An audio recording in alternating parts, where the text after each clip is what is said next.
ముఖ్యమంత్రి గారైతే మరి బయటకు వచ్చి ఏదో చారిత్రక ఒప్పందం చేసుకుందామని సంబరాలు చేసుకుంటా ఉన్నారు.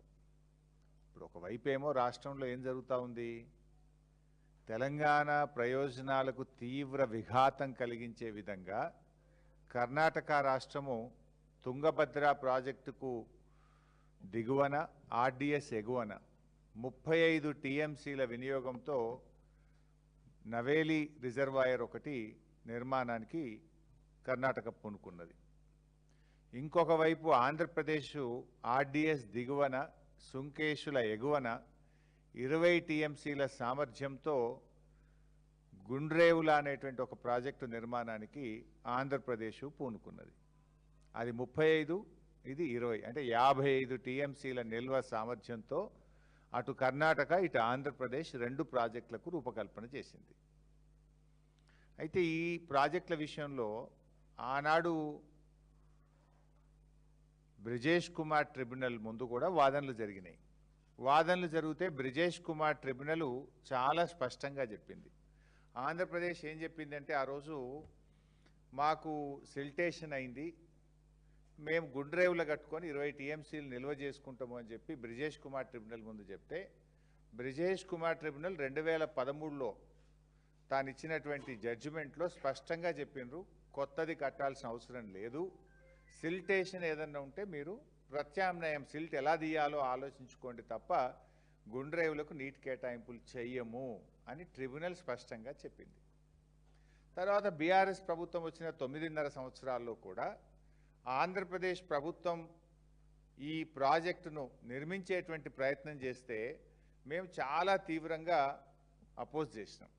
ఆ గుండ్రేవుల ప్రాజెక్టు ఆ రోజు తెలంగాణ రాష్ట్ర ప్రభుత్వ తీవ్రంగా అయినటువంటి నిరసన చెప్పడం ద్వారా, మేము అపోజ్ చేయడం ద్వారా, అన్ని ఫోరమ్స్లో రైజ్ చేయడం ద్వారా అది కోల్డ్ స్టోరేజ్లోకి పోయింది. కానీ ఇప్పుడు తమ అనుయాయుడే ఇక్కడ రాష్ట్ర ముఖ్యమంత్రిగా ఉన్నాడు, నా శిష్యుడే ఇక్కడ ముఖ్యమంత్రి ఉన్నాడని చెప్పి మళ్ళీ ఇప్పుడు గుండ్రేవులను తెరపైకి తెచ్చినారు. ట్రిబ్యునల్ వద్దన్నది ఆనాడు 9.5 ఏళ్ళు బీఆర్ఎస్ ఆపింది. మళ్ళీ ఇప్పుడు గుండ్రేవుల ప్రాజెక్టు ఇటు ఆంధ్రప్రదేశ్ పైకి తీసుకొచ్చింది, అటు నవేలి ప్రాజెక్టును కర్ణాటక పైకి తెచ్చింది. అంటే ఇవాళ తుంగభద్ర మీద 55 టీఎంసీలతో వచ్చే ఈ 2 రిజర్వాయర్లు రేపు తెలంగాణకు తీవ్ర నష్టం చేస్తాయి. Tungabhadra ultimately it comes to Srisailam, ఒక ఆర్డిఎస్కు కాదు, శ్రీశైలం కూడా రేపు నీటి ఫ్లో తగ్గడం ద్వారా రేపు శ్రీశైలం మీద ఆధారపడ్డ కల్వకుర్తికి కానీ పాలమూరు రంగారెడ్డి ఎత్తిపోతల పథకం మీద కూడా ఇది తీవ్రమైనటువంటి ప్రభావం చూపుతుంది. మరి ముఖ్యమంత్రి గారు మేము చాలా గొప్ప ఒప్పందం చేసుకున్నాము, ఎవరిని లోపల రానియలేదు, ఆఫీసర్లందరినీ బయటనే కూర్చోబెట్టినాము, ఉత్తమ్ కుమార్ రెడ్డిని కూడా బయట కూర్చోబెట్టినాము, లోపల 3 ముఖ్యమంత్రులము, కేంద్ర జలవనరుల శాఖ కార్యదర్శి కాంతారావు గారు, 4గురమే కూర్చున్నాము అన్నారు. సరే, కాంతారావు ఎవరు? ఆయన ఆంధ్రప్రదేశ్ ఆరిజిన్, ఆంధ్రప్రదేశ్ రాష్ట్రంతో అనుబంధం ఉన్న వ్యక్తి. చంద్రబాబు నాయుడు గారే ఇలా కేంద్ర ప్రభుత్వంలో తనకున్నటువంటి పలుకుబడిని ఉపయోగించి ఆయనను ఆంధ్రప్రదేశ్ చెందిన వ్యక్తిని కేంద్ర జలవనరుల శాఖ కార్యదర్శిగా చంద్రబాబు గారు పెట్టించుకున్నారు. మరి ఆ మీటింగ్లో 3 ముఖ్యమంత్రులు, కేంద్ర జలవనరుల శాఖ కార్యదర్శి 4 కూర్చున్నారు. మీరు చేసిన సీక్రెట్ అగ్రిమెంట్ ఏంది? ఏం అగ్రిమెంట్ చేసిందో ఇలా రాష్ట్ర ప్రజలకు తెలవాల్సిన అవసరం ఉంది, స్టేక్ హోల్డర్స్ అందరికీ తెలవాల్సినటువంటి అవసరం ఉంది. నీకేమో అవగాహన తక్కువ, ఆగమాగం ఎక్కువ నీకు. ఎందుకంటే నువ్వు గతంలో అనేక విషయాలు కూడా మాట్లాడినావు. దేవాదుల ఏ బేసిన్లో ఉంది, నల్లమల్ల ఆంధ్రప్రదేశ్లో ఉంటుందా తెలంగాణలో ఉంటుందా, బచావత్కు బ్రిజేష్ కుమార్ ట్రిబ్యునల్ మధ్య కూడా తేడా తెలియని విధంగా నువ్వు ఎన్నిసార్లు మాట్లాడినవో, ఎన్నిసార్లు అభాస్పాలైనవో, కనీస అవగాహన లేని రహిత్యాన్ని ఎలా బయట పెట్టుకున్నావో రాష్ట్ర ప్రజలందరికీ తెలుసు. నువ్వు నిన్న 3 రాష్ట్రాల మధ్య గొప్ప ఒప్పందం జరిగింది అంటున్నావు. ఏం ఒప్పందం జరిగింది? ఇప్పుడు మనకు ఆర్డిఎస్ ప్రాజెక్టుకు 15.9 టీఎంసీల నీళ్లు రావాలి, రావడం లేదు. ఆనాడు కేసీఆర్ గారు తుమ్మిళ్ళ లిఫ్ట్ పెట్టి కనీసం 50,000 ఎకరాల కన్నా నీళ్ళు వచ్చేటట్టు చేసిండ్రు. నువ్వు నిన్నటి మీటింగ్లో కేంద్ర మంత్రితోని మాకు ఆర్డిఎస్కు ట్రిబ్యునల్ అవార్డు ప్రకారంగా రావాల్సిన 15.9 టీఎంసీలు రావడం లేదు అని చెప్పి ఏదైనా స్పష్టమైన హామీ తీసుకున్నావా? చెప్పు నువ్వు ప్రజలకు. లేదు తుంగభద్ర మీద ఇలా కర్ణాటక కురిడి అనే ఒక ప్రాజెక్టు 2 టీఎంసీల ప్రాజెక్టు కడతా ఉంది. చిక్కాలపరివి అని 2.5 టీఎంసీల బ్రిడ్జ్ కమ్ బ్యారేజ్ కడతా ఉన్నారు.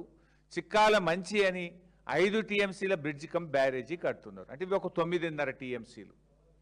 ఈ 9.5 టీఎంసీలతో 3 బ్యారేజీలు ఈరోజు కడతా ఉంటే దీన్ని ఏమన్నా అడ్డుకోవడానికి, దీనివల్ల తెలంగాణకు నష్టం జరుగుతుందని చెప్పి నువ్వేమన్నా స్పష్టమైన హామీ పొందినవా చెప్పు. నువ్వు ఆర్డీఎస్కు 15.9 పక్కా ఇస్తామని కానీ, కర్ణాటక అనుమతులు లేకుండా అక్రమంగా నిర్మిస్తున్నటువంటి ప్రాజెక్టులు నిలిపివేస్తామని ఏదైనా స్పష్టమైన హామీ మీరేమన్నా సిఆర్ పాటిల్ గారి నుంచి పొందినరా ఈ రాష్ట్ర ప్రజలకు చెప్పాలని మేము అడుగుతా ఉన్నాం.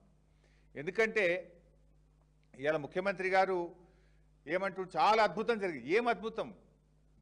నువ్వు ఇలా ఒకవైపు తుంగభద్ర మీద అటు ఆంధ్రప్రదేశ్ ఇటు కర్ణాటక 2 ప్రాజెక్టులు కడుతున్నారు.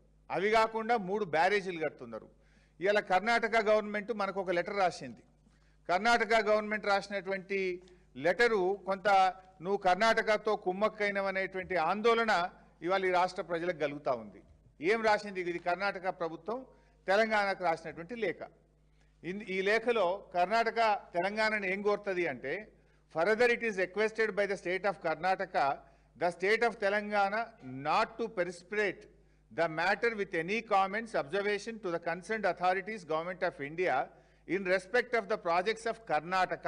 మేము కట్టుకుంటున్న ప్రాజెక్టులు చిక్కల మంచి బ్రిడ్జ్ కమ్ బ్యారేజ్, చిక్కలపరివి bridge cum barrage across Tungabhadra river.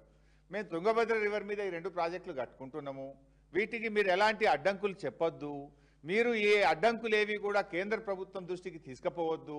మీరు సప్పుడే కుండుండ్రి అని కర్ణాటక అడిషనల్ చీఫ్ సెక్రటరీ మన తెలంగాణ ఇరిగేషన్ కార్యదర్శికి రాసిన లేఖ. దీనికి మీరు ఏం రెస్పాన్స్ ఇచ్చిండ్రు? నిజంగానే ఇప్పుడు నాకు ఎందుకు ఇది నిజం అనిపిస్తుంది అంటే, ఇప్పుడు సంవత్సరమైంది ఈ ప్రాజెక్టులు స్టార్ట్ అయ్యి. ఈ కురిడి కానీ, చిక్కలపరివి కానీ, చిక్కల మంచి కానీ, ఈ 3 ప్రాజెక్టులు కర్ణాటక స్టార్ట్ చేసి దాదాపు కురివి అయితే సగం పని అయిపోయింది. కురిడి ఈ 2 బ్యారేజీలు కూడా ఇలా ముందుకు పోతా ఉన్నారు. ఇప్పటి వరకు తెలంగాణ ప్రభుత్వం అబ్జెక్షన్ కూడా చెప్పలే. కనీసం ఇది ఎట్లా కడతారు అని చెప్పి తెలంగాణ గవర్నమెంటు కేంద్ర ప్రభుత్వానికి కానీ, కేఆర్ఎంబీకి కానీ, కర్ణాటకకు కానీ దీనివల్ల మా తెలంగాణకు నష్టం జరుగుతుంది, దీన్ని ఎలా కడతారు అని చెప్పి ఈ రోజు వరకు తెలంగాణ ప్రభుత్వం సపోర్ట్ చేయలే. అంటే మీకు కర్ణాటక ఈ ఉత్తరం రాసింది సపోర్ట్ చేయకుండ్రి అని. కర్ణాటక రాసినట్టే మీ చీకటి ఒప్పందం ఏంది, మీరు సపోర్ట్ చేయకుండా ఎందుకు ఉన్నారు అని ఇవాళ తెలంగాణ ప్రజల పక్షాన మేము అడుగుతా ఉన్నాం. ఇప్పుడు ఆ 35 టీఎంసీలతోని నవేలి రిజర్వాయర్ కట్టినా ఈ 9.5 టీఎంసీలతో ఈ 3 ప్రాజెక్టులు నిర్మిస్తే దాదాపు మనకు ఎంత నష్టము? 45 టీఎంసీలు. రేపు ఆర్డీఎస్కు మనకి ఇప్పటికే 15.9లో 5 కూడా రావట్లేదు. అంతేకాదు రేపు తుంగభద్ర నీళ్లు శ్రీశైలంలోకి రావాలి. పైన ఈ నీళ్ళన్నీ ఆగితే రేపు శ్రీశైలంకు ఫ్లో తగ్గితే రేపు శ్రీశైలం మీద ఆధారపడ్డ కల్వకుర్తి ఎఫెక్ట్ అవుతుంది. మనం కట్టుకుంటున్న పాలమూరు ఎత్తిపోతల పథకం ఎఫెక్ట్ అవుతుంది. ఇవన్నీ నష్టం జరుగుతున్నాయని తెలిసి కూడా రాష్ట్ర ప్రభుత్వం ఎందుకు సడీ సప్పుడు లేకుండా ఉన్నది అని ఇలా ప్రజల పక్షాన్ని అడుగుతా ఉన్నాం మేము. అయితే అందుకే మేము ఇలా ఆ విషయాలు ఏందో బయట పెట్టాలి. 3 రాష్ట్రాల ముఖ్యమంత్రులతో జరిగిన చర్చల వివరాలు ప్రజల ముందు పెట్టాలి. అంత సీక్రెట్ ఏంది? ఉత్తమ్ కుమార్ రెడ్డి నీళ్ల మంత్రినే బయట ఎందుకు కూర్చోబెట్టినరు? మన తెలంగాణ ఇరిగేషన్ ఇంజనీర్లు, ఐఎస్డబ్ల్యూఆర్ ఇంటర్స్టేట్ ఇంజనీర్లు కానీ మన ఈఎన్సీని కూడా లోపలికి ఎందుకు రానియలేదు? ఈ ఇంజనీర్లను బయటపెట్టి నీళ్ల మంత్రిని బయటపెట్టి మీ ముగ్గురు సీక్రెట్గా గంట సేపు ఏం మాట్లాడుకున్నారో ఆ వివరాలు ఏంది, తెలంగాణకు జరిగే ప్రయోజనం ఏంది, తెలంగాణ